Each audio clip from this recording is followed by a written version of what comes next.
Beleza, agora sim. Na nossa última aula, eu estava falando sobre. Caindo tudo aqui. Eu estava falando sobre os Estados Unidos, estava falando sobre a Constituição dos Estados Unidos e estava trabalhando a partir da Suprema Corte. E eu estava justamente falando da criação da política de cotas, né, nas universidades, que começou com a Suprema Corte, aí veio aquele plano Filadélfia, né? Beleza, para a gente terminar esse assunto,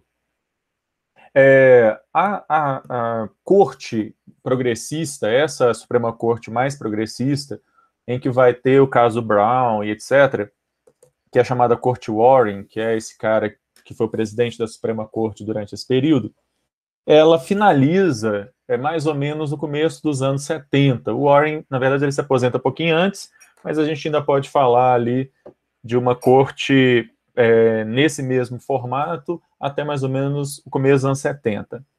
Já no final dos anos 70 e durante todos os anos 80, a Suprema Corte ela vai se tornar cada vez mais conservadora.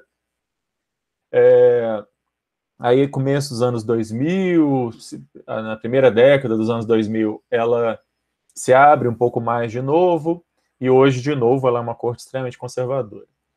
E aí, em 78, chegou esse caso da Universidade da Califórnia, UCA aí, versus Bake. Esse é um caso que ele é muito polêmico, porque é um caso em que esse cara, ele alegava que ele não tinha passado no curso de medicina da Universidade da Califórnia, porque ele foi prejudicado pelo sistema de cotas. Né? Ele alega que sofreu, portanto, uma discriminação reversa e que a pessoa que ficou com a vaga dele era uma pessoa negra que estudou numa escola de mesmo nível da escola que ele estudou. Portanto, a política de cotas ela teria um problema, né? Porque ela estaria discriminando pessoas brancas e tal, enfim. A Universidade da Califórnia, nesse momento, ela reservava 16% das vagas para pessoas negras, ou seja, os outros 84% eram para qualquer pessoa, enfim. A Suprema Corte, então, ela ficou bastante dividida com relação a essa questão, porque havia uma ideia de que as cotas não podiam ser questionadas, que as cotas eram tipo isso. E aí, o Powell, que é um cara conservador, ele desempatou o julgamento e percebam, ele declarou inconstitucional o sistema de cotas, não porque ele vai dizer que o sistema de cotas era ruim, é ruim, mas o argumento dele era de que a Universidade da Califórnia, ela simplesmente criou o sistema de cotas, mas não disse quais os objetivos desse sistema, em que medida que esse sistema, especificamente de cotas, iria contribuir para tornar a sociedade mais diversa, enfim. Porque com todos os demais critérios, o critério de selecionar alguém que joga futebol, dar uma bolsa para alguém que joga futebol, o critério de selecionar alguém que teve atividades extra-classe, tudo isso tinha justificativa. E a ideia lá do Powell é de que, nesse caso, a cota, ela não mostrava, a Universidade da Califórnia não mostrava em que medida que a criação desse critério, com 16% especificamente, em que medida que ele aumentaria a diversidade cultural entre os alunos, né? E também porque o critério das cotas, ele não era combinado com outros critérios, como eu estou colocando ali, em Harvard, por exemplo, a cota ela era combinada com outro critério, por exemplo, das notas, por exemplo, de atividades extracurriculares, etc. A cota estava isolada e tal. Foi a primeira decisão em que a Suprema Corte reviu o sistema de cotas desde que ela mesma havia, de certa maneira, criado isso uma década e meia antes, né? E aí, o Bake, ele acabou conseguindo...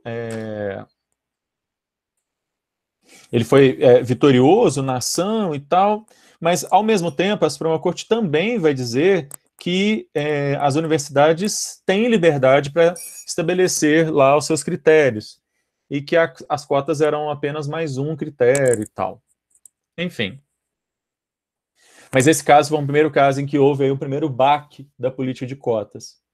Essas questões de cotas, elas vão ficar durante todos os anos 80 e 90, a Suprema Corte não aceitava mais casos envolvendo cota, ela entendia que essa é uma questão que não deveria ser tratada pela Suprema Corte, mas ela vai voltar nesse caso, nessas questões em 2003, nesses dois casos, e depois em 2013, para estabelecer a posição atual dela sobre isso. Ou seja, que as cotas, dentro de um sistema, que eu estou colocando aí, sistema global, como eu falei na aula passada, as universidades americanas elas têm vários critérios que elas usam de seleção. A nota do vestibular deles, mas também uma série de outras coisas.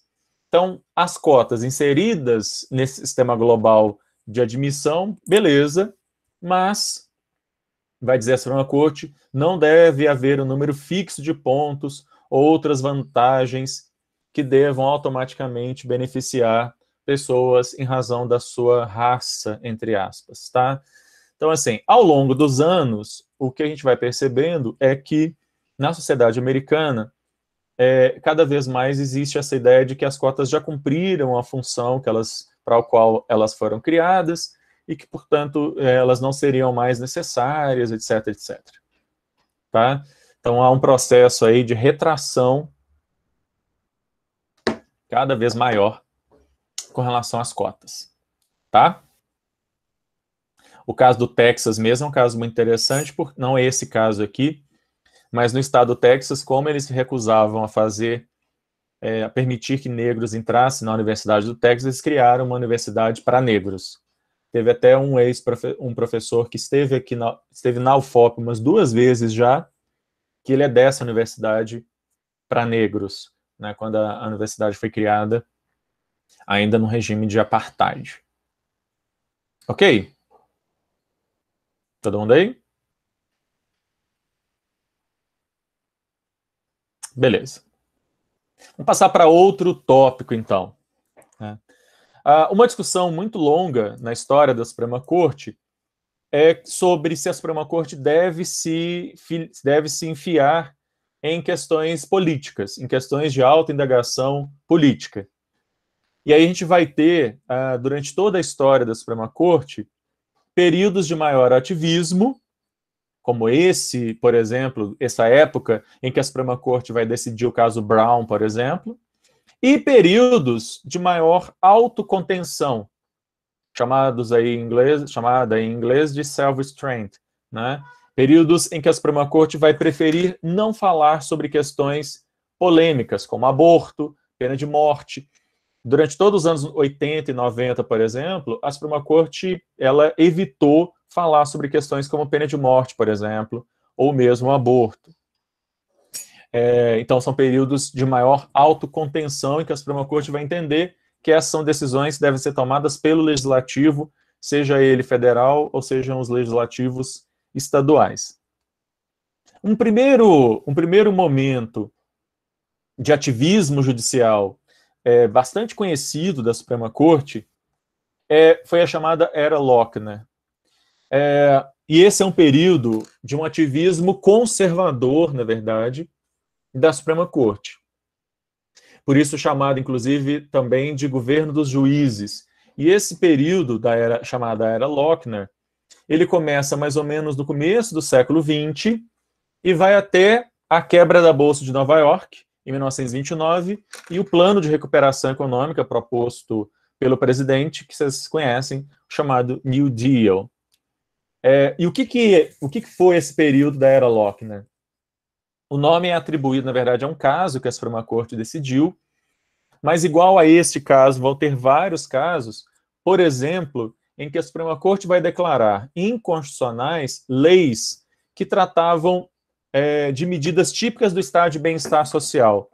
Ou seja, a Suprema Corte, no começo do século XX, ainda tinha aquela cabeça tipicamente do Estado liberal, de liberdade econômica, de não interferência do Estado né, na economia, nas relações de trabalho, nas relações de mercado e tal, mas os Estados Unidos estavam passando por uma mudança paradigmática do Estado liberal para um estado de bem-estar social, ainda que o estado de bem-estar social americano sempre tenha sido muito tímido.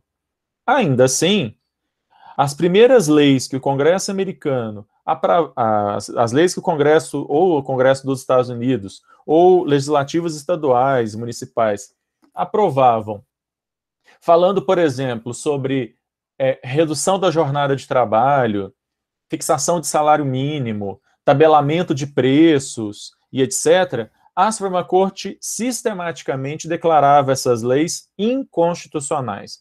Por isso, o nome governo dos juízes, numa crítica de que quem estava governando os Estados Unidos não era nem o executivo, nem o legislativo, mas o judiciário. Ok? Ou seja, a Suprema Corte ficava meio que como um terceiro tempo aí da discussão política. A questão passava pelo legislativo, passava pelo executivo e depois ia para a Suprema Corte, quase que, né, meio que automático aí. E isso é visto de maneira bem crítica na história constitucional americana. E é importante a gente chamar a atenção disso, porque quando a gente fala sobre ativismo judicial no Brasil, a gente normalmente pensa no ativismo progressista. A gente normalmente pensa no judiciário pegando a Constituição e mandando aplicar a Constituição, enfim, mandando o legislativo, o executivo fazerem determinadas coisas em cumprimento à Constituição. Desculpem. E a gente acha isso uma coisa muito legal. Mas é importante a gente chamar a atenção de que o ativismo ele também pode ser conservador, como é esse caso aqui. Durante esse período, a Suprema Corte vai inventar um negócio chamado devido processo legal substantivo. Nós já falamos sobre devido processo legal anteriormente. E vocês lembram o que é devido processo legal? O que significa devido processo legal?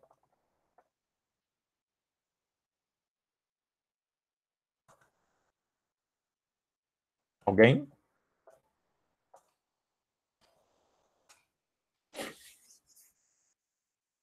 Isso.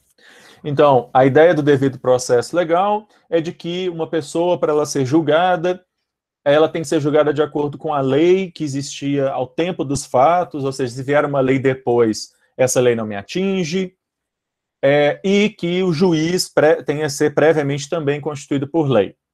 Tá certo?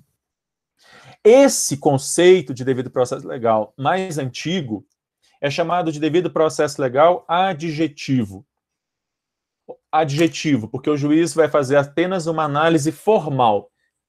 Ou seja, existia lei ao tempo dos fatos? Qual lei era a lei que existia na época em que foi praticado aquele fato, que aconteceu aquele fato? O juiz que está julgando a causa, ele também é previamente constituído? Então, beleza. Terminamos a análise aqui. O que a Suprema Corte vai criar nesse período, que é o chamado devido processo legal substantivo ou material, é que o juiz, na hora de julgar o caso, ao invés de simplesmente verificar se existe a lei, quando ele identifica que existe a lei adequada para o caso, ele, além disso, ele também vai fazer uma avaliação sobre o conteúdo dessa lei. Não exatamente para dizer que essa lei é inconstitucional porque a Constituição diz X e a lei diz o contrário. Mas o problema aqui dessa história é de que o judiciário ele vai começar a avaliar se a lei é razoável. Opa. Enter aqui sem querer. Se a lei é razoável, sim. A lei ela cumpre os objetivos dela, a lei ela é boa ou ela é ruim, a lei ela, enfim, uma análise, na verdade, extremamente subjetiva, e aqui também a crítica ao ativismo judicial, porque a análise deixa de ser muitas vezes técnica do direito e passa a ser uma análise subjetiva.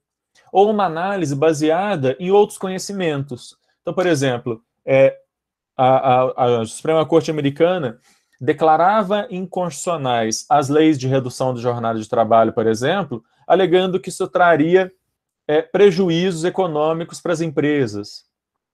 Ou considerava inconstitucional a lei que fixava um preço máximo de um produto, tabelamento de um produto, porque isso violaria a liberdade de mercado. Então, sim, Andressa, então, você abre margem, então, para que as decisões não sejam feitas mais com base em argumentos de direito e passem a ser feitas em argumentos fora do direito. E aí, é claro, você acaba caindo em decisões com forte carga ideológica. Ok? Um exemplo que, para a gente atualizar essa questão, um exemplo que me parece bastante exemplificativo disso no Brasil, em tempos recentes, foi quando o STF mandou que deu uma decisão relativizando a presunção de inocência, dizendo que pessoas que já tivessem sido condenadas em primeira e segunda instância já deveriam ficar presas, ainda que elas ainda estivessem recorrendo. Se vocês se lembram disso, vocês viram isso lá atrás. Há uns anos atrás, uns 3, 4 anos, isso foi bastante falado. E o argumento que os ministros do STF utilizaram, os argumentos eram coisas do tipo, os caras que têm dinheiro, eles conseguem contratar bons advogados que ficam recorrendo indefinidamente até que o cara nunca vai preso. Tá certo? Esse foi um dos argumentos aí que foram utilizados pelos ministros da STF na época. E qual que é o meu problema com esse argumento? É que esse argumento não é jurídico. Tá certo? Isso não é jurídico. Essa é uma questão. É fato que pessoas que têm bons advogados e tal, elas conseguem ficar enrolando e não serem presas? Sim, isso é fato. Só que essa não é uma discussão de direito.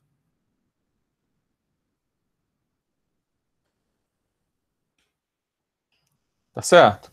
O meu problema, ou o problema com o devido processo legal substantivo, que é algo que é muito utilizado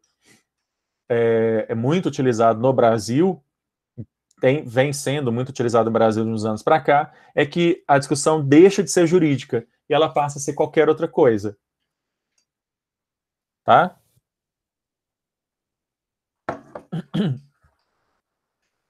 Ou quando o STF decide assim, eu não vou conceder esse direito, porque se eu conceder esse direito para fulano de tal, trocentas mil outras pessoas também vão pedir a mesma coisa. De novo, eu estou decidindo não com base no direito, eu estou decidindo com base, aí no caso da minha bola de cristal. O judiciário não pode decidir um caso pensando, eu não vou conceder isso daqui, porque senão isso vai ter repercussão negativa para outras pessoas.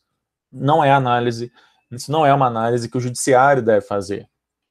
Você deve conceder o direito para a pessoa se a pessoa tem direito. Beleza? Deu para entender aí? Ok. E o que acontece? O que vai acontecer quando a quebra da Bolsa de Nova York, em 1929, o presidente dos Estados Unidos ele cria uma série de medidas para reaquecer a economia, para colocar a economia dos Estados Unidos de novo nos eixos, porque ao contrário do que os liberais disseram, o mercado não se regulava a si mesmo, não resolveu seus próprios problemas, o Estado teve que intervir, né? E aí é o começo da história do Estado de bem-estar social, na verdade. E o presidente americano, ele criou um pacote chamado New Deal. Vocês estudam isso nas suas aulas de história, né? Vocês sabem falar alguma das medidas aí do New Deal? Alguém lembra alguma das coisas?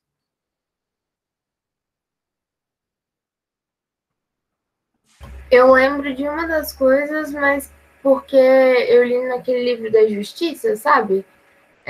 Que foi incentivo às empresas que quebraram, incentivo estatal das empresas que quebraram. Sim, então assim, o governo, por exemplo, ele pagava para as pessoas fazerem, tinha as filas da sopa, por exemplo, e ele pagava salário para as pessoas fazerem os trabalhos, às vezes, mais idiotas, mas só para a economia de base começar a rodar. Porque a pessoa que ganhava aquele dinheiro do salário, ela não guardava aquele dinheiro num banco, tá? Porque ela passava fome. Estava passando fome, ela pegava aquele dinheiro e comprava comida. Isso aumentava a circulação, né? É o mesmo princípio do Bolsa Família. Né? O Bolsa Família, ele injeta dinheiro na base e isso faz a economia inteira girar. Né? Então, assim, é isso. Então, teve a intervenção direta mesmo do Estado na economia. Princípio de keynesianismo mesmo, né? Como o João Vitor lembra ali. E aí a Suprema Corte dos Estados Unidos ameaçou declarar tudo inconstitucional. Tá? O presidente americano, então, disse o seguinte, beleza, se vocês começarem a declarar as medidas do New Deal inconstitucionais, eu vou fazer um projeto de lei, mandar para o Congresso Nacional para aumentar o número de ministros da Corte. Porque na Constituição americana não se diz quantos são os ministros. Tá? Isso não está na Constituição, está em lei ordinária. Diante da ameaça do presidente da República de aumentar o número de ministros da Suprema Corte, e aí ele indicar pessoas, obviamente, que iriam concordar com os programas do New Deal, né? A Suprema Corte, então, resolveu ficar quieta. Tá certo? Então ela passa de um período de muito ativismo, de um ativismo conservador, para uma fase de self-restraint, de autocontenção. Beleza? Ok. Bom. Durante a Guerra Fria, ainda durante a Segunda Guerra e durante a Guerra Fria, a Suprema Corte dos Estados Unidos ela vai tomar algumas decisões, no mínimo, problemáticas, né? Então, muito dentro de uma política ainda de autorrestrição, conservadora, a Suprema Corte americana vai tomar algumas decisões bastante complicadas. Eu me lembro que, na semana passada, alguém lembrou dos campos de confinamento de nipo-americanos, né, de descendentes japoneses nos Estados Unidos. Né? Cidadãos americanos que viviam na costa oeste, ali na Califórnia, por exemplo, desde que os Estados Unidos, cidadãos americanos descendentes de japoneses, tá? Desde o momento que os Estados Unidos entraram em guerra com o Japão, eles começaram a ser monitorados pelo governo americano e, não satisfeitos com isso, o governo americano criou esses campos de confinamento dos nipo-americanos, né, nipo-descendentes aqui, e eles ficaram meio que presos ali, né, o que violava a liberdade de ir e vir, o que violava trocentos direitos garantidos na Constituição americana. Contra isso, foi feita uma ação. Em 1944, a Suprema Corte julgou o caso Korematsu, que é uma das famílias que ficou presa aí, versus Estados Unidos, e a decisão da Suprema Corte foi de achar que as medidas eram válidas. Já que se estava num esforço de guerra e etc., que as medidas eram válidas. Tá certo? E aí o negócio ficou valendo. Tá? E é uma decisão absurda, é uma decisão absolutamente absurda, mas ficou valendo. Aí a gente entra na Guerra Fria, e durante o período de Guerra Fria, a gente vai ter uma decisão que ela é um ponto fora da curva na história da Suprema Corte Americana a respeito de liberdade de expressão. Em Dennis versus Estados Unidos, um estudante universitário, esse Dennis aí, estudante universitário, ele havia sido processado e condenado criminalmente por distribuir livros ou panfletos de inspiração comunista em uma universidade dos Estados Unidos. E ele, obviamente, alegava o quê? Liberdade de expressão. Está garantido na primeira emenda a liberdade de expressão. Né? A Suprema Corte, quando pega esse caso, ela mantém a condenação do cara. Né? Esse é um caso, talvez um dos únicos casos em que a Suprema Corte decidiu contra a liberdade de expressão.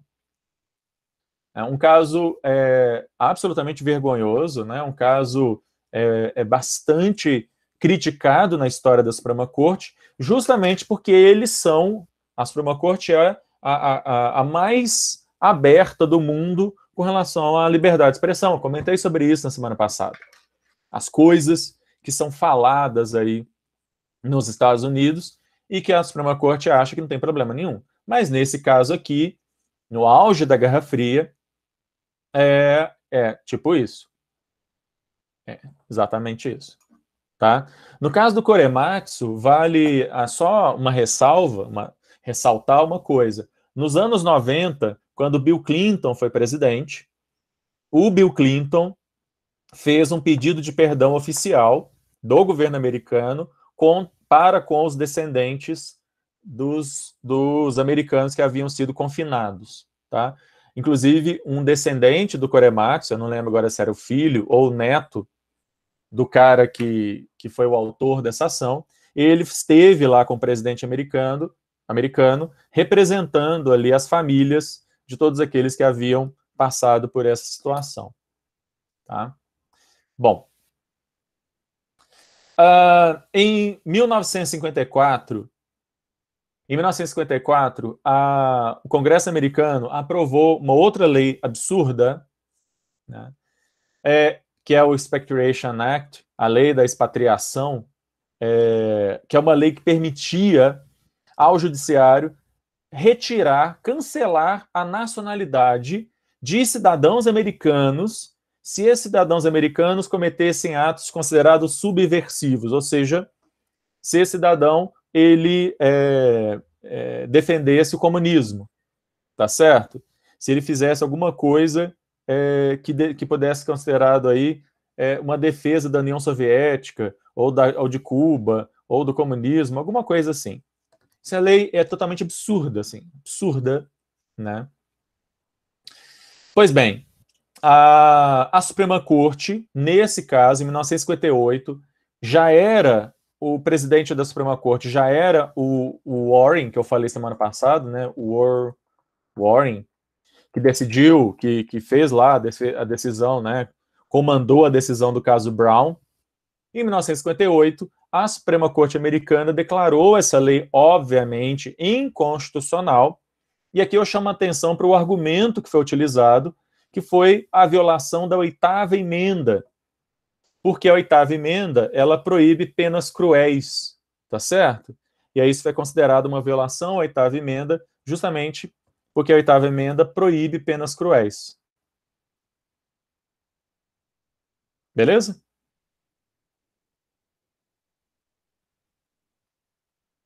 Ok.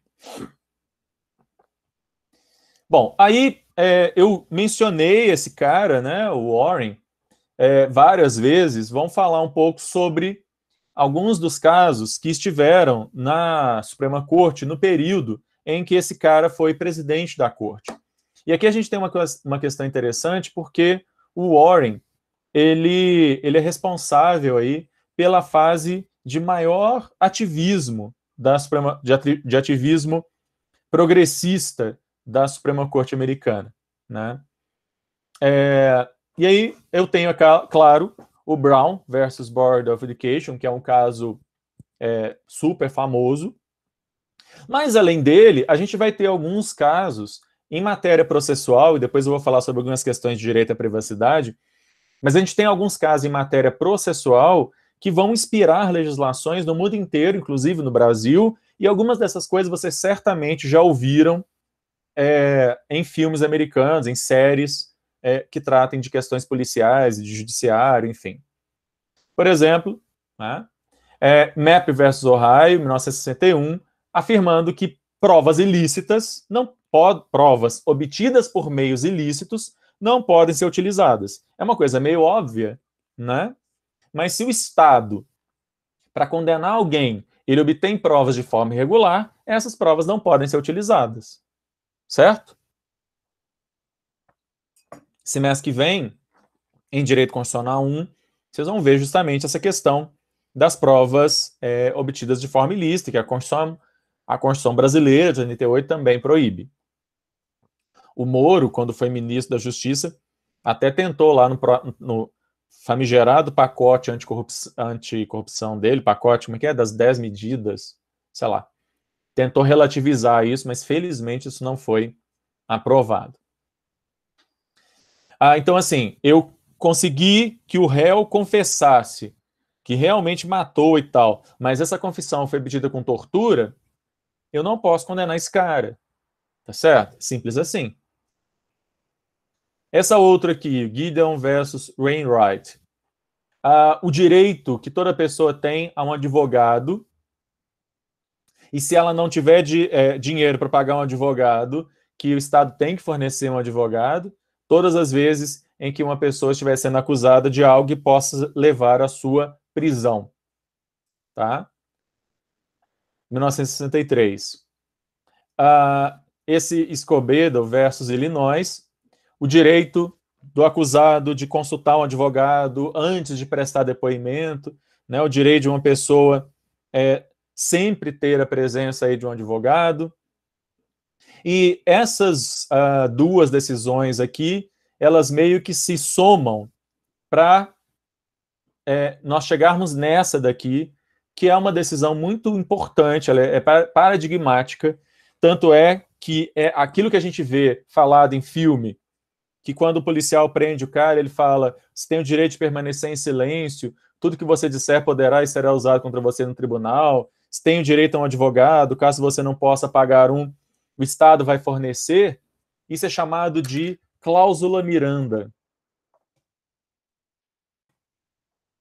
Essa cláusula Miranda é por causa desse caso aqui, Miranda versus Arizona, 1966, em que a Suprema Corte, então, vai dizer que o preso tem o direito de ser avisado dos seus direitos antes de ser interrogado, e mais tudo isso que eu falei anteriormente sobre a presença do advogado, o direito de ser mantido em silêncio, de permanecer em silêncio e tal. Tá?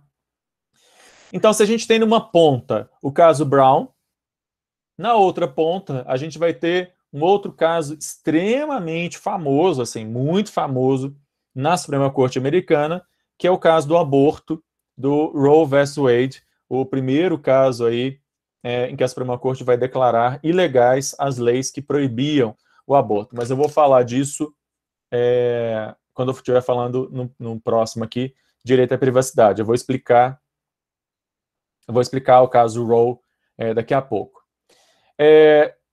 Eu falei da Corte Warren, né, que foi nesse período aqui de 54 até o final dos anos 60, e 73 ainda é influenciado pelo Warren, mas ele já não era mais o presidente da corte. E aí, como eu falei com vocês, a partir dos anos 80, a Suprema Corte Americana, presidida pelo Rehnquist, ela é conhecida como corte, com o nome dele, né, como presidente, e é uma corte extremamente conservadora, durante todos os anos 80, enfim. Bom, um capítulo extremamente importante na história do direito constitucional americano, que passa pela Suprema Corte, é o chamado direito à privacidade. O que é direito à privacidade? Quem pode me dar uma pista aí?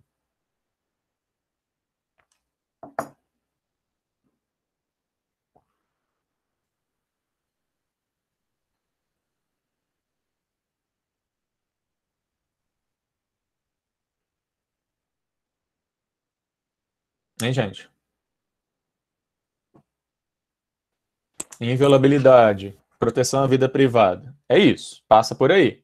Né? A inviolabilidade da vida privada, um espaço em que você tem o direito de não ser importunado, seja pelo Estado, pelo poder público, seja por outras pessoas. Certo? O direito à privacidade, que é uma coisa extremamente importante na história americana, né? Os americanos são extremamente individualistas, assim, e não estou falando isso no mau sentido, não, eles realmente têm uma coisa muito grande com essa ideia de eu ser protegido na minha privacidade e tal, e isso surge não a partir da Constituição, ou pelo menos a Constituição americana, em lugar nenhum fala em um direito à privacidade, né? O direito à privacidade, ele é um chamado direito construído, ele é um direito decorrente, ele não está expresso na Constituição americana, ele foi sendo construído pela própria Suprema Corte. Esses direitos que vão surgindo a partir da Constituição, mas que não estão, o nome, né, o nome deles não está expressamente dito ali, são chamados de direitos não enumerados. E aí os americanos, muito por causa daquela emenda número 9 que eu falei na aula passada, eles têm essa ideia de que o rol de direitos fundamentais, ele não está fechado na Constituição. Ou seja, a partir da Constituição, eu posso criar ou evidenciar, se você quiser, novos direitos fundamentais. A privacidade é um deles, tá? Um dos primeiros casos em que há essa reclamação, né, da contra-interferência indevida do Estado é esse caso aqui de 1928, esse Olmsted aí versus Estados Unidos. Mas o caso que vai dar o contorno melhor sobre o direito à privacidade vai ser, por exemplo, esse aqui, o Stanley versus Georgia, de 1969. Então, havia uma lei que proibia as pessoas, quer dizer, se você comprasse uma revista de mulher pelada, por exemplo, ok, você pode comprar, mas você não podia exibi-la na rua. Tinha que comprar, igual às vezes antigamente se vendia em banca de revista, ela é colocada num saco, numa sacola preta, para que ninguém visse, né? E era considerado crime, então, você exibir isso publicamente. E aí, em Stanley versus Georgia, a Suprema Corte vai dizer sobre isso, né, que os direitos e liberdades que os pais fundadores buscaram assegurar, eles devem proteger os americanos em suas crenças, seus pensamentos, suas emoções e suas sensações, seus sentimentos, né? Esses direitos fundamentais conferem contra o Estado o direito de ser deixado sozinho. E aqui vem a fórmula do direito constitucional americano em relação ao direito à privacidade. Direito à privacidade é esse direito de ser deixado sozinho, esse right to be let alone. Este direito é o mais amplo, né, mais compreensivo dos direitos e o direito mais valorizado pelo homem civilizado. Então, vocês vejam o quanto que a Suprema Corte Americana, o valor que a Suprema Corte Americana está dando ao direito à privacidade. Esse direito de ser deixado sozinho, esse direito de você não ser importunado na sua vida privada, seja pelo Estado, seja por outras pessoas. Ok? Então, Stanley versus Georgia, ele é um paradigma aí nessa questão, né? É curioso, né? O nome é esquisito, é o direito de ser deixado sozinho, mas é esse o nome, que acabou colando, né? Tem um caso parecido com esse, em que a discussão envolve pornografia também, que existe um filme da minha época de adolescente. Esse filme ele é antigo, ele é lá dos anos 90, e que ele se chama O Povo contra Larry Flynt. Vocês já ouviram falar nesse filme?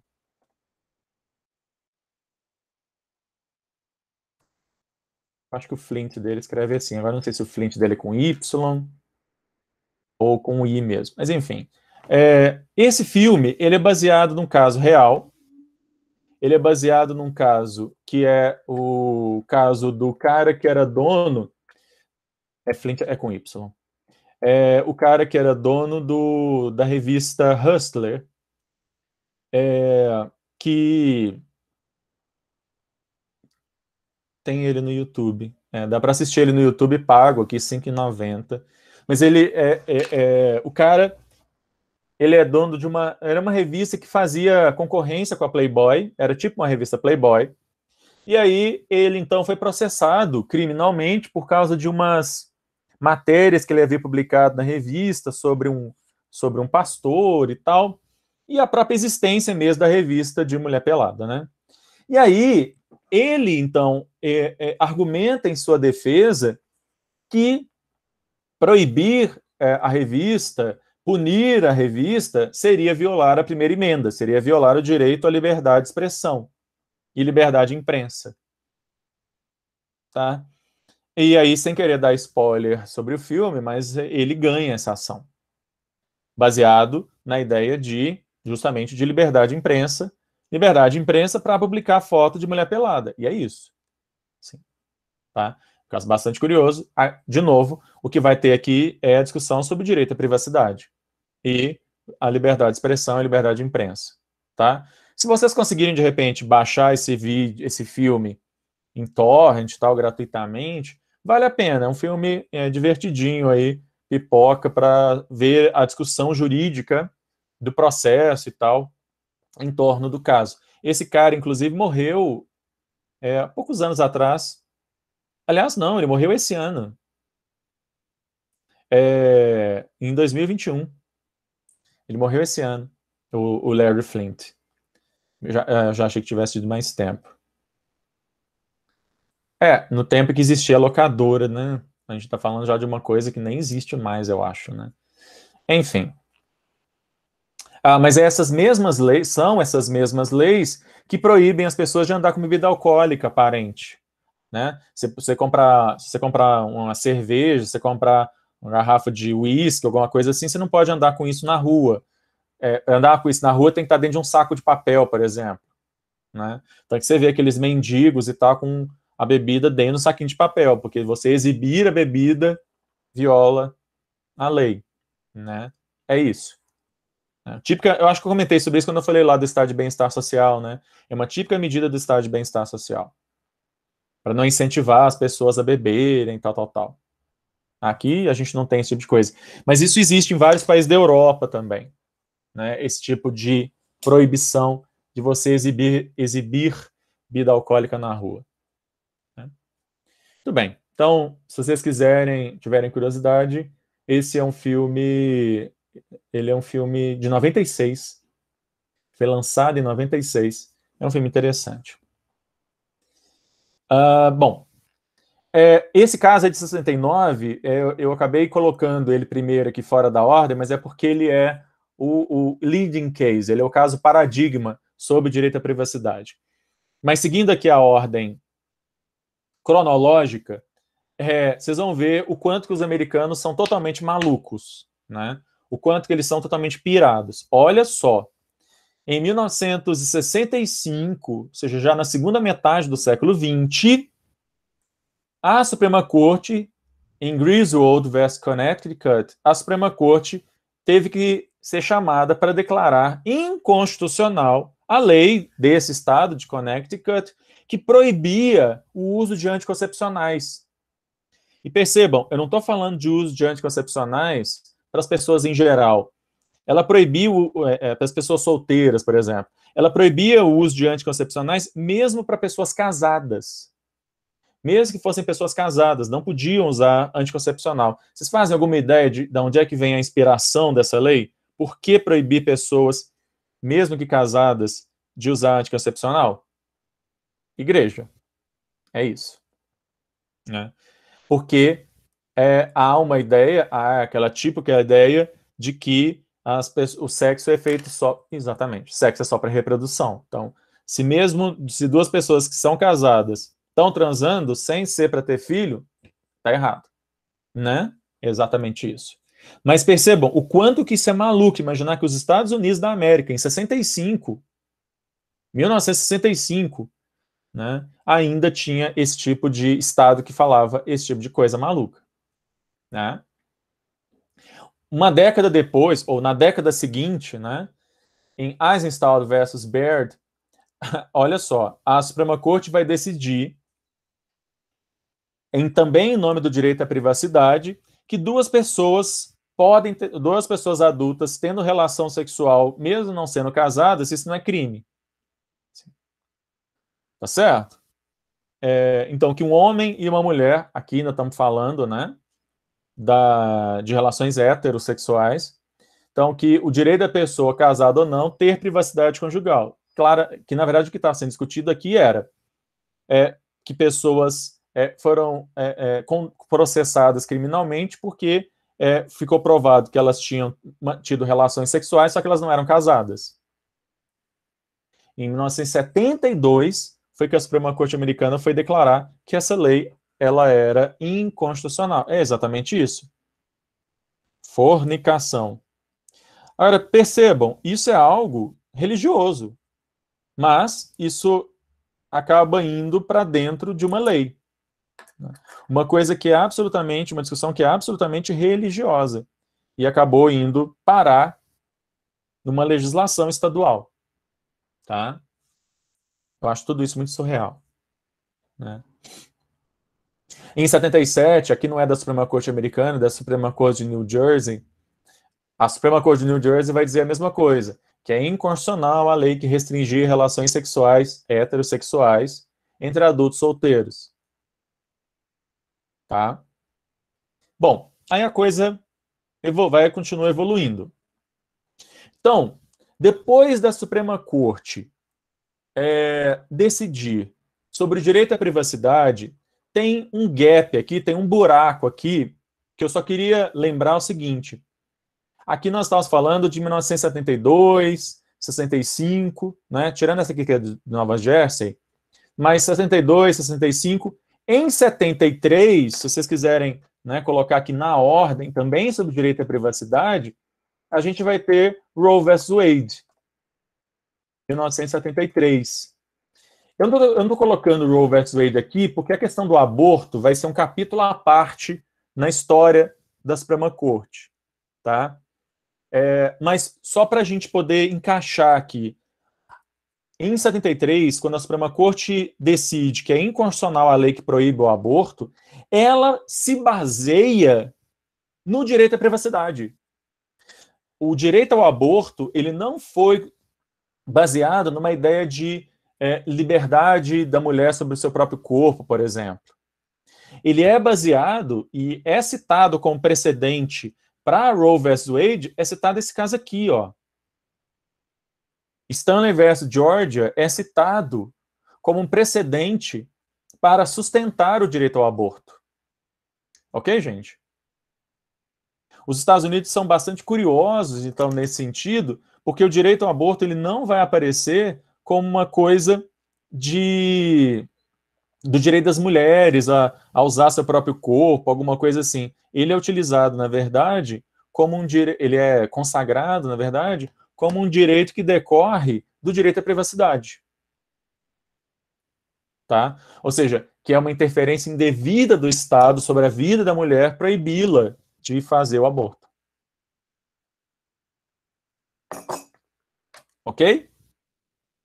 Então, a Suprema Corte dos Estados Unidos, ela havia, então, declarado que pessoas podiam usar anticoncepcional, pessoas podiam fazer sexo, homens e mulheres podiam fazer sexo, isso não é crime, e que mulheres podiam até fazer aborto, e que isso não é crime, por causa do tal do direito à privacidade. Aí, a gente chega nos anos 80, e a Suprema Corte dos Estados Unidos, ela vai dar uma decisão péssima, né? Porque não seguindo, justamente, contrariando seus próprios precedentes, em Bowers versus Hardwick, que vejam que é uma decisão que foi muito polêmica, muito dividida, 5-4, em 1986, a Suprema Corte, não seguindo seus próprios precedentes sobre direito à privacidade, ela vai considerar válida, constitucional, a lei que considerava crime relações sexuais entre pessoas do mesmo sexo, com o nome de sodomia, como essas leis eram chamadas, leis contra a sodomia. De novo, um termo que vem da religião, de uma leitura totalmente enviesada, diga-se de passagem, mas sem querer entrar na discussão teológica, né? Mas de uma decisão totalmente enviesada.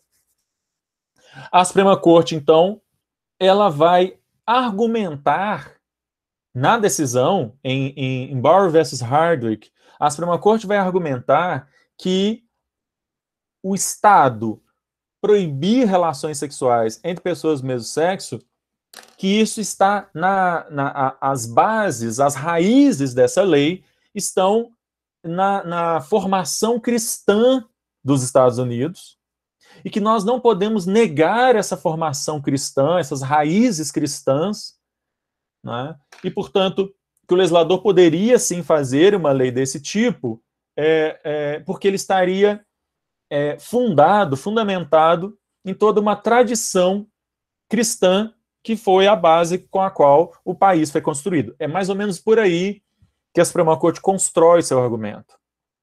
Tá certo? Ok? A grande questão aqui é que ela não está sendo coerente com seus próprios precedentes. Porque percebam, se ela já tinha dito uma década antes que as pessoas podiam transar e que o Estado não podia se meter nessa história, como é que uma década depois ela vai dar uma decisão diferente disso? Porque, na verdade, nesse caso aqui, eram 2 homens. O caso aqui era literalmente de 2 homens. Tá certo? Num processo, gente, num processo horroroso, num processo pavoroso, porque a polícia recebeu uma denúncia de que havia 2 caras tendo sexo no apartamento de um deles. Então, um cara chamou o outro para dentro do apartamento dele, os 2 lá trancados. E aí a polícia recebeu uma denúncia e aí usou exatamente. Freud explica. E provavelmente ainda devia estar querendo, na verdade, fazer exatamente a mesma coisa, né?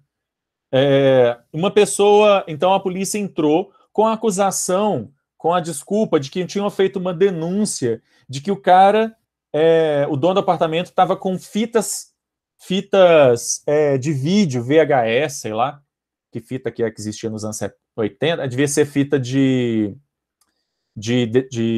videocassete, ilegais, né? Pirata, uma coisa assim, e aí a polícia, então, usando a desculpa, invadiu a casa e prendeu os caras. É isso, né? Exatamente isso. Sim.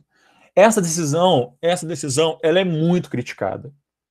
É daquelas decisões que ela é muito criticada. Tanto que o Scalia, um dos ministros conservadores da Suprema Corte, o Scalia, anos mais tarde, ele foi perguntado sobre essa decisão e ele tentou defender a decisão, mas assim, depois eu vou colocar a entrevista dele para vocês lá nos materiais, a entrevista que ele deu para um pessoal aqui no Brasil. E aí ele tenta defender essa decisão, mas assim, é patético, ele não consegue provar por que todos os precedentes que permitiam até que uma mulher fizesse aborto, olha só, com base no direito da privacidade, a Suprema Corte americana tinha permitido que mulheres pudessem fazer aborto, né? Mas não permitia que as pessoas pudessem transar. Assim, é surreal o negócio, né? Bom, aí, uma década depois, aliás, literalmente 10 anos depois, a Suprema Corte começa a melhorar essa história, né?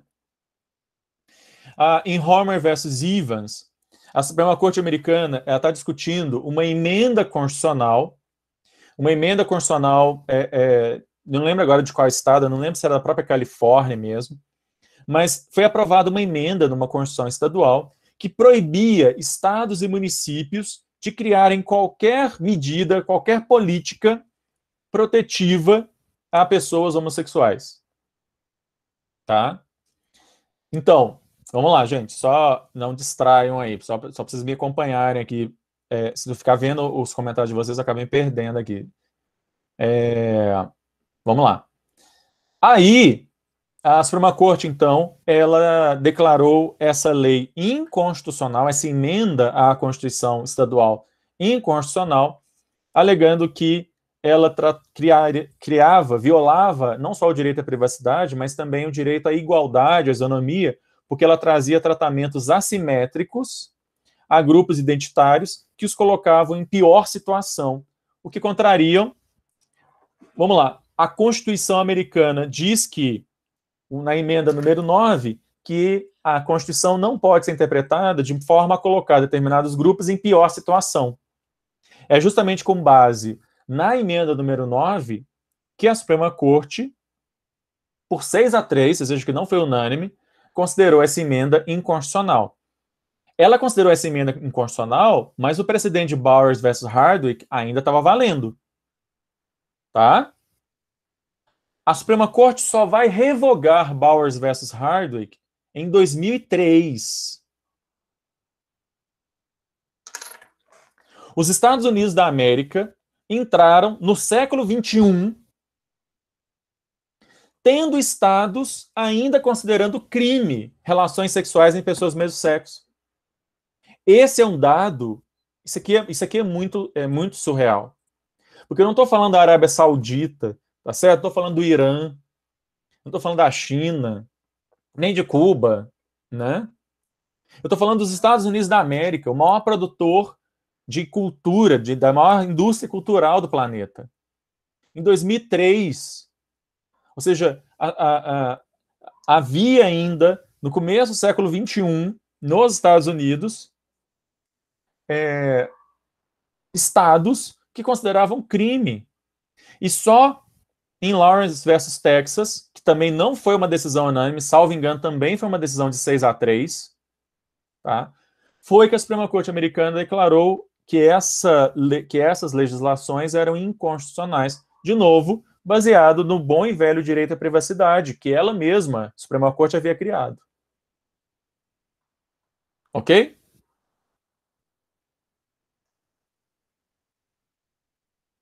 Beleza, gente? Beleza. Vamos para frente.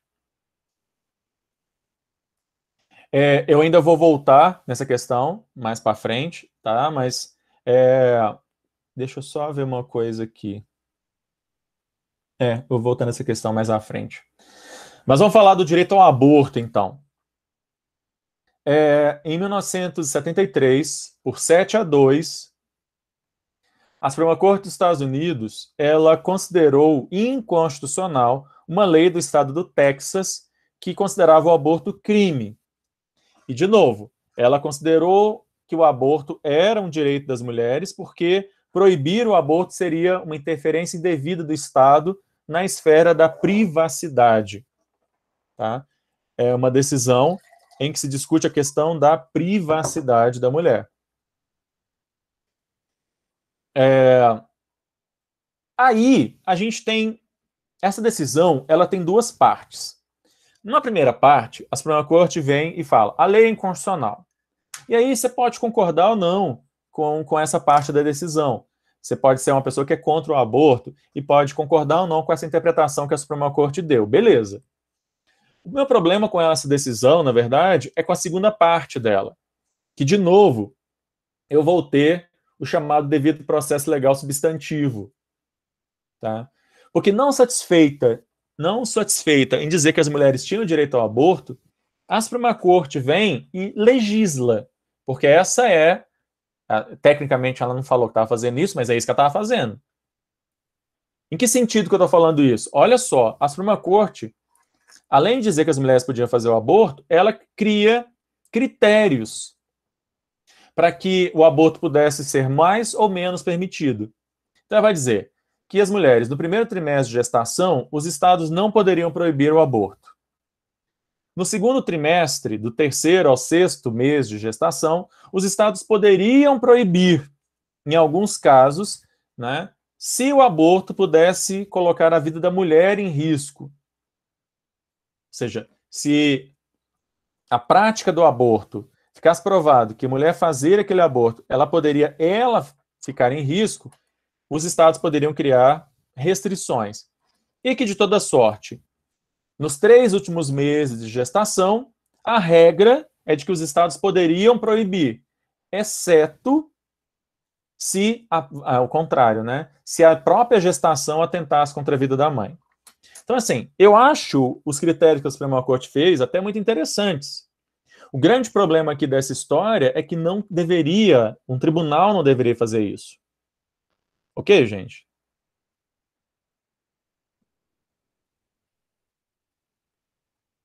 Sim. O fato da Suprema Corte ter feito isso é que é o problema. Se tivesse sido o legislativo, ok. Mas o problema aqui é a Suprema Corte entrar nesse mérito, né, de certa maneira, fez, Ana Júlia, quando o STF vai falar sobre a questão de compra de remédios, por exemplo. Tá? Eu até vou falar disso mais à frente. Quando o STF fala sobre essa questão da compra de remédios, ele, de certa maneira, acaba fazendo isso também. Tá? De novo, está legislando. Ainda que eu acho o critério que o STF na época criou até muito interessante, mas está legislando. Né? Beleza.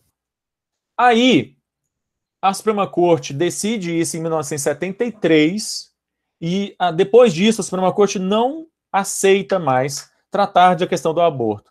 Durante o restante dos anos 70 e os anos 80, conservadores tentaram derrubar esse precedente da Suprema Corte, mas a Suprema Corte entendia que essa era uma questão que já estava resolvida, não cabia a ela mais falar sobre isso. Até que, em 1992, em Planned Parenthood versus Casey, isso aqui, né, são as clínicas de aborto. São chamadas clínicas de planejamento familiar, que são os lugares onde as mulheres fazem, né, o aborto. Esse caso chegou à Suprema Corte e o argumento era de que a lei estadual teria extrapolado os limites permitidos no caso Roe versus Wade. Qual que era a questão aqui? Era de que a lei estadual ela exigia vários requisitos que, no final das contas, inventavam um monte de coisa, um monte de burocracia para impedir, na prática, que as mulheres pudessem abortar. Tá? A Suprema Corte americana, ela não revoga Roe versus Wade, ela mantém Roe versus Wade, ou seja, ela mantém o direito ao aborto, mas ela, primeiro, a Suprema Corte tira aquele critério dos trimestres. Então, a partir de 1992, a Suprema Corte não trabalha mais com aquela lei que ela criou dos trimestres, tá? Em segundo lugar, ela vai dizer que o aborto é sim um direito de liberdade, que os estados não podem criar impedimentos, os estados não podem, com a desculpa de que estão regulamentando o funcionamento das clínicas de aborto, criar uma série de requisitos que acabam inviabilizando, né? Mas a Suprema Corte dá por um lado e tira para o outro, né? Vejo que foi uma decisão bem polêmica, foi 5-4. Ela diz que os estados não podem embaraçar o funcionamento, mas podem criar regulamentações médicas. Essa abertura que a Suprema Corte aqui deu acabou sendo muito utilizada por estados conservadores. Os estados poderiam criar regulamentações médicas para proteger a segurança e a saúde da mãe, desde que esses obstáculos não fossem substanciais. A Suprema Corte deixou isso muito claro, mas isso foi lido pelos estados como uma autorização para que eles continuassem criando dificuldades. Estados conservadores, né? Eu nunca assisti esse Sex Education. Ele é sobre isso? A questão do aborto? Ele trata da questão do aborto? Mas igual o próprio nome mesmo fala a questão de como se fosse uma educação sexual mesmo. Só que tem um episódio específico que trata sobre essa questão, aí mostra principalmente que na frente da clínica tem uma mulher lá com um cartaz falando que vai pro inferno. Não sei Sempre tem. Uma questão religiosa. Essa série é muito boa. Sempre tem. Várias clínicas já foram incendiadas, clínicas de aborto são apedrejadas, as mulheres sofrem uma série de... Fica um monte de gente na porta... atacando as mulheres, atacando verbalmente, né? As mulheres na hora delas entrarem nas clínicas, é um negócio assim, surreal. Gente à toa para fazer essas coisas o dia inteiro. Por exemplo, uma coisa que a Suprema Corte declarou inconstitucional dessa lei estadual era de que a mulher só podia fazer o aborto se o marido dela ou o pai da criança fosse previamente notificado, né? Mas, por outro lado, ela manteve alguns requisitos que a lei estadual tinha criado. Ela entendeu que esses requisitos não inviabilizavam o aborto. Por exemplo, ela manteve que a mulher tinha que se submeter a um aconselhamento com informação sobre o feto e possíveis perigos para a sua saúde, que depois desse aconselhamento, o aborto só podia ser feito 24 horas depois, para que a mulher pudesse refletir se realmente queria fazer, e que menores de idade só poderiam fazer com consentimento dos pais ou com autorização judicial. Então, essas 3 coisas, a Suprema Corte entendeu que, ok, a lei estadual poderia prever isso. Mas, por exemplo, entre outras coisas que ela declarou inconstitucional, essa questão aqui na necessidade do pai da criança ser previamente notificado, né? Eu acho legal essa coisa da necessidade de notificar, eu já falo, Marcela, notificar o cara, do tipo, eu não concordo que ela faça o aborto. Devia ter, então, um jeito de teletransportar a barriga para ele, né? Vamos fazer aqui, então. Beleza, você não concorda? Então, você que vai continuar com essa gravidez, então. Né? Eu acho muito fácil dizer, eu não concordo, porque não é você que está grávido, né? E não é você que vai ter que tomar conta desse menino, provavelmente. Enfim. Tipo isso. O aborto já começa aí, né? Marcela, a questão que a Suprema Corte vai entender, ela não diz o que são exatamente os obstáculos substanciais. O que ela está dizendo, o que ela diz assim, os estados não podem criar dificuldades tais, burocracias tais, que acabem criando como se fosse uma proibição indireta. Tá certo? Ou seja, os estados, de maneira espertinha, ao invés de dizer é proibido o aborto, ponto, eles falam, não estamos proibindo o aborto, estamos apenas regulamentando. Só que nessa história de regulamentar, eles acabam criando tantas barreiras que muitas vezes a mulher não consegue superar essas barreiras. Certo? E é isso que a Suprema Corte está dizendo que não pode acontecer. Beleza. Ok. A gente tem um caso que é bastante curioso, que é Gonzalez versus esse Carhart, de 2007, que a Suprema Corte considerou que é válida uma lei federal que proibia o aborto de feto parcialmente nascido. O que cá entre nós faz algum sentido, né? Se a mulher já está em trabalho de parto, o feto já está nascendo, você não pode fazer aborto. Teria que ter feito o aborto antes. Ok? Mas ainda assim, uma decisão que dividiu bastante a corte. Também uma decisão de 5-4. Tá? Esse é um período em que a Suprema Corte tinha 5 juízes conservadores e 4 liberais. Só que um desses conservadores era um cara que às vezes votava com os liberais. Então, por isso que muitos desses julgamentos são 5-4, só que tinha um desses caras aí que às vezes ele ficava de um lado, às vezes ficava do outro. Então nunca dava para saber qual que seria a decisão da Suprema Corte. Era um cara meio em cima do muro, né? Teoricamente ele era um conservador, mas ele era um conservador mais light, vamos dizer assim. A Suprema Corte vai voltar na questão do aborto em 2016. Essa foi, salvo o melhor juízo, a última decisão da Suprema Corte sobre a questão do aborto. Tá? A partir daquela decisão, lá de 1992, um monte de estados leu a decisão da Suprema Corte no sentido de, ótimo, vamos agora poder legislar. E começaram a criar um monte de lei maluca para proibir o aborto. Tá? Vários estados, principalmente os estados do Sul. Né? E aí a Suprema Corte, então, volta a tratar do caso nesse Whole Woman Health, que é uma clínica, versus Cole. Questionava-se aqui uma lei do Texas que criava restrições médicas ao aborto. Olha o que essa lei dizia. Que o médico que ia realizar o aborto, ele tinha que ser associado a um hospital que ficasse a pelo menos 48 quilômetros de distância da clínica.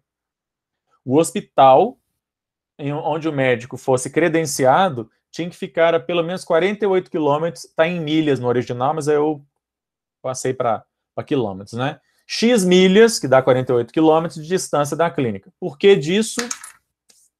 Tem a menor ideia. Tá? Que a clínica tinha que exigir tudo que é exigível para um centro cirúrgico. O problema é que tem muitas clínicas de aborto que elas fazem um aborto só químico, elas não fazem cirurgia.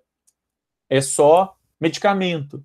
Então, por que uma clínica deveria ter todo o material, todo o aparato de uma clínica cirúrgica, de uma sala cirúrgica, se não serão feitas cirurgias ali? Né?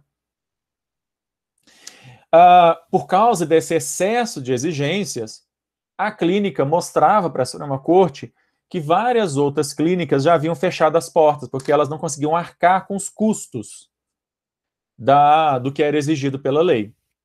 E aí, a Suprema Corte, então, por 5-3, eu não sei porque a corte estava com 8 ministros na época, alguém devia ter morrido, eu acho que foi na época que o Scalia morreu. Ela estava com 8 na época. Então, de qualquer forma, por 5-3, a Suprema Corte declarou inconstitucional a lei do Texas. Ok? Ou seja, de novo, a Suprema Corte vai dizer que os estados podem legislar, mas a legislação que eles criarem não pode impedir, não pode inviabilizar o direito ao aborto. Ok? É uma decisão relativamente recente. Ok, gente? De novo, prestem atenção que o direito ao aborto também não está dito na Constituição. Então, o direito à privacidade que sustenta o direito ao aborto já era um direito decorrente da Constituição. O direito ao aborto é um direito fundamental decorrente de um que já é decorrente. Vocês vejam como é que a questão da construção dos direitos fundamentais ao longo dos anos. Ok? O aborto, ele é pago. Tá? Não é clínica estatal, não. É clínica privada. Tá? Bom. Voltando à questão voltando, né, ou falando da questão do casamento, nós vimos lá atrás aquele caso Loving versus Virginia, né, de 1967, em que a Suprema Corte Americana declarou inconstitucionais as leis que proibiam casamentos interraciais. Eu lembro desse caso porque também depois você tem toda a coisa do direito à privacidade, né? E aí, beleza. Durante a gestão do Clinton, durante a época que o Bill Clinton foi presidente dos Estados Unidos, foi aprovada uma lei chamada de DOMA, 1996. Essa DOMA, ela era uma lei, a Lei de Defesa do Casamento. Tá? A DOMA é uma sigla para a Defense of Marriage Act. Tá? E o que essa lei dizia? É uma lei federal. E aí vocês vão lembrar de algo que eu falei semana passada sobre a escravidão, né? Ela também tem uma coisa meio maluca de federação na história. O governo americano, por essa lei, estava dizendo que ele não reconhece os casamentos feitos em pessoas do mesmo sexo. Então, no nível federal, não é reconhecido o casamento de pessoas do mesmo sexo. Isso significa que os estados que tiverem casamento entre pessoas do mesmo sexo, beleza. Os estados que não tiverem, beleza também. Porque significa que, se uma pessoa estiver casada num estado que permite e ela se mudar com seu companheiro, a mulher com a sua companheira, para um estado que não permitia ou não previa o casamento de pessoas do mesmo sexo, esse casamento não seria reconhecido nesse outro estado. Ok? E da mesma forma, se eu tiver um servidor público federal, né, um servidor público federal que se casasse com alguém do mesmo sexo, isso não traria benefícios previdenciários. O governo americano não reconheceria esse casamento, por exemplo, para efeitos previdenciários. Pensão por morte, por exemplo. Então, um cara que trabalhava-se nos Correios. Os Correios são uma estatal federal americana, né? Uma empresa pública federal. O casamento dele não seria reconhecido para efeitos de plano de saúde, de pensão, etc. Tá? Isso era o DOMA. Mas, além disso, em 2008, a Califórnia aprovou uma emenda à Constituição, que foi aprovada a partir de um referendo, que é a Proposição 8. E o que falava a Propate? Ela deixava de reconhecer os casamentos entre pessoas do mesmo sexo na Califórnia. Isso era um negócio muito surreal, porque a Califórnia, anos antes, tinha aprovado o casamento igualitário, né? Então, tinha várias pessoas que já tinham se casado. Pela Pro-Pate, quem já estava casado, ok, mas a partir daquele momento, a Califórnia não reconheceria mais novos casamentos em pessoas do mesmo sexo.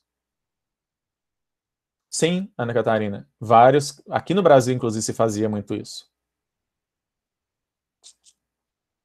Tá? Ok? Então, a Califórnia, ela deu um passo atrás. Ela tinha reconhecido o casamento anos antes, e com a Pro-Pate, a Califórnia parou de reconhecer. Bom, contra essas duas leis, chegaram na Suprema Corte 2 casos. Esse Estados Unidos versus Windsor e esses Hollingworth versus Perry. Ambos julgados em 2013 e ambos com 5-4. Você vê que o cara vira folha? Pendeu para o lado dos liberais nesse caso aqui. E a Suprema Corte americana vai declarar essas duas leis, a lei federal e a emenda à Constituição da Califórnia, inconstitucionais por violarem a 5ª emenda, que a gente mencionou semana passada, e vocês falaram aí quanto que a 5ª emenda é importante, né? Nos filmes, quanto que a 5ª emenda é mencionada.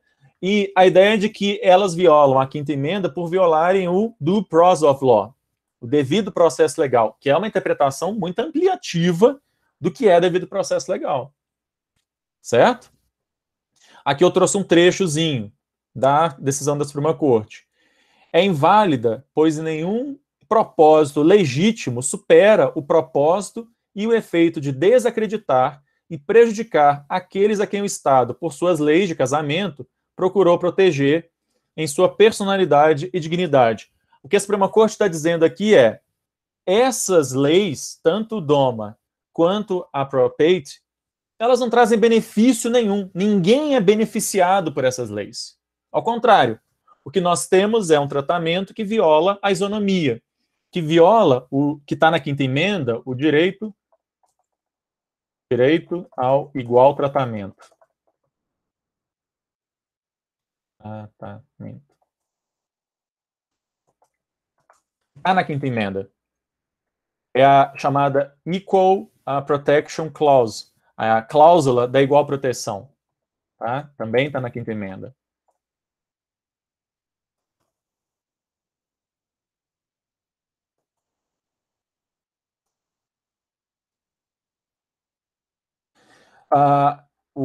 Aliás, tem um cara que eu gosto muito, um cara da filosofia do direito, talvez vocês tenham visto nas aulas de filosofia do direito no primeiro período, que é o Dworkin, Ronald Dworkin, que ele comenta sobre essa decisão da Suprema Corte. Ele tem um livro em que ele comenta essa decisão da Suprema Corte e ele vai falar justamente sobre isso.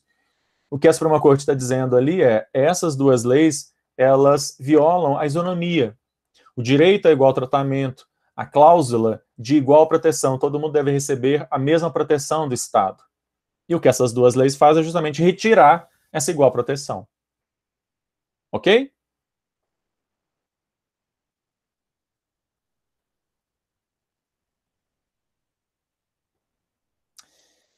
Eu não sei se o Felipe está aí. Você conhece esse texto do Dworkin, Felipe? Se você conhece esse texto. Que ele fala sobre isso?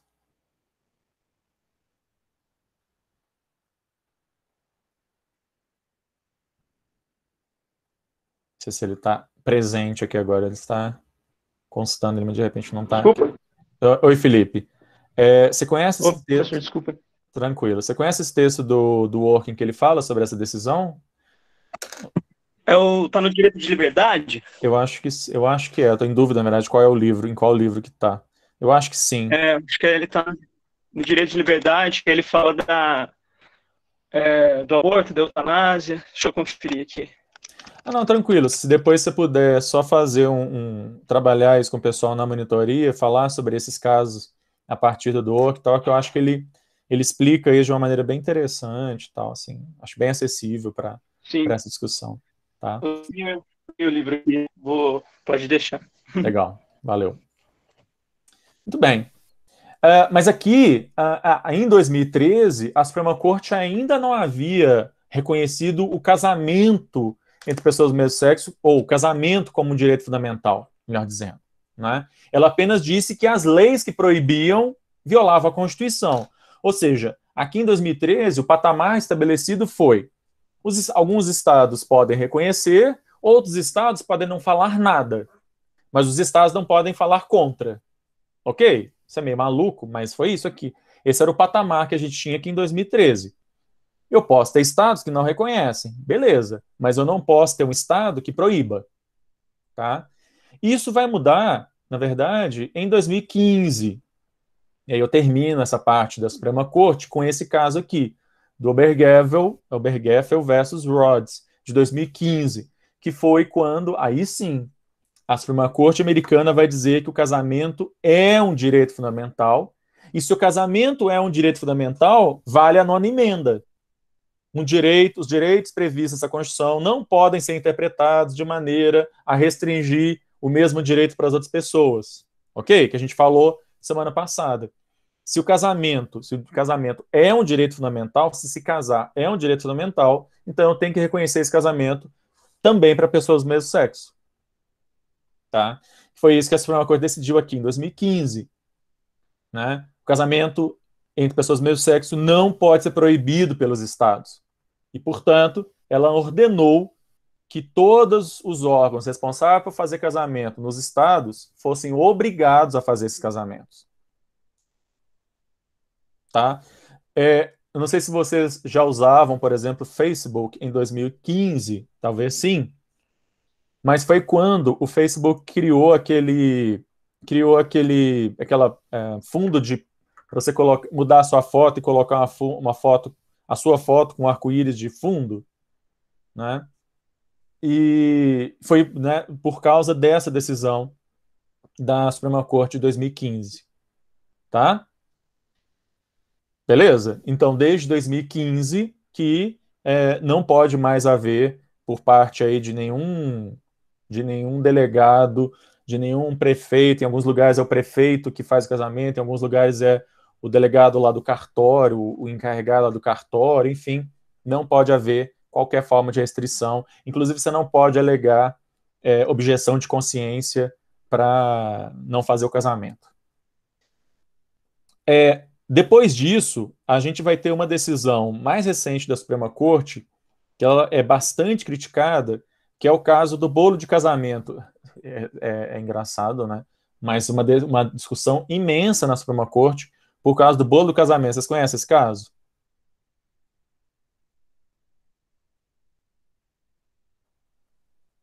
Pois bem, dois homens foram se casar e aí eles foram contratar lá um confeiteiro muito famoso nos Estados Unidos, naquela região, sei lá, que fazia bolo para casamento. E aí o cara disse que não queria fazer o bolo de casamento porque isso era contra a religião dele, né, fazer um bolo de casamento para duas pessoas gays e tal.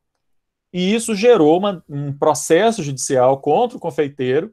Isso chegou na Suprema Corte e a Suprema Corte americana decidiu que o cara tinha sim o direito de não comerciar, o direito de não fazer uma transação comercial, alegando questões de foro íntimo.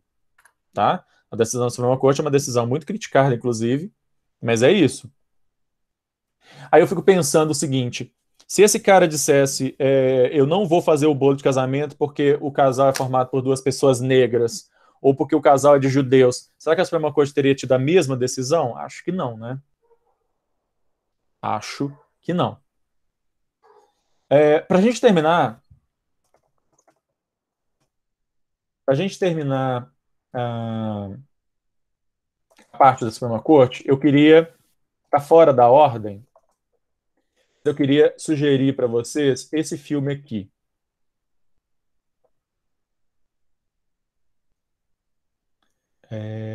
Deixa eu pegar aqui o link dele. Ele tem duas versões, tem uma versão mais antiga, que eu acho que é essa daqui. Tem uma versão um pouquinho mais nova, as duas são velhas, mas tinha uma um pouquinho mais nova. esse filme aqui se chama O Vento Será Tua Herança. Alguém já ouviu falar desse filme? Não sei se esse aqui é o legendado.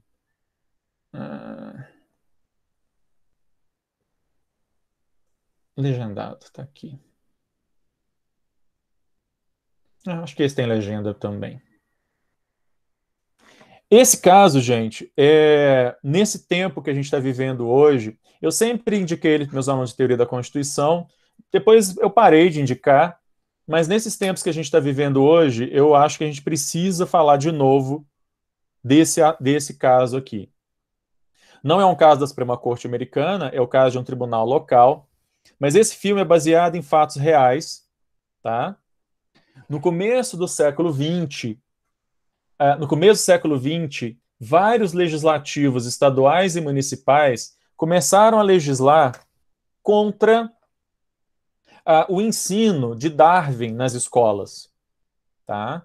Então, vários estados passaram não só a falar contra o ensino de Darwin, mas inclusive a criminalizar o ensino de Darwin nas escolas. Ao invés de estudarem a teoria da evolução das espécies, os alunos deveriam estudar a teoria, entre aspas, criacionista. Ok?